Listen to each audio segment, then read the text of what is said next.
Pagkakaiba ng karyadang di kalabaw at karyadang di makina. Ang karyadang kalabaw, mabagal talaga yan.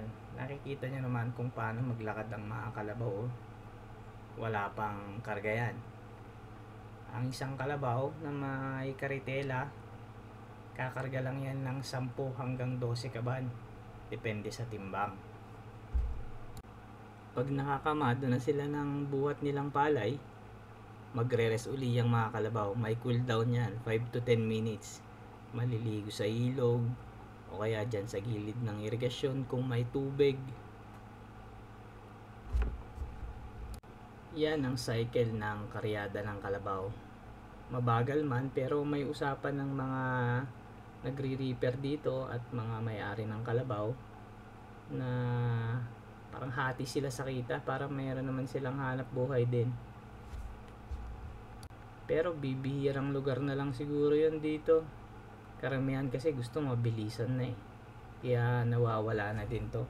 Baka mga 2-3 cropping lang, wala nang kalabaw na magkakaryada.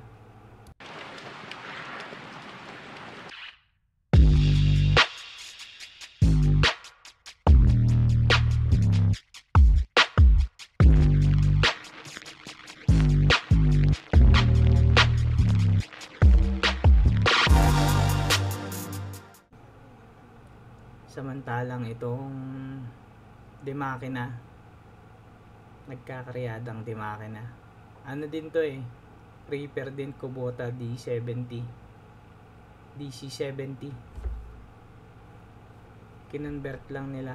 Pwede ring rotovator to, may ano din sa likod, papalitan lang yung puwet. Pinasadyang convert ito para pang rotovator at pang hakot.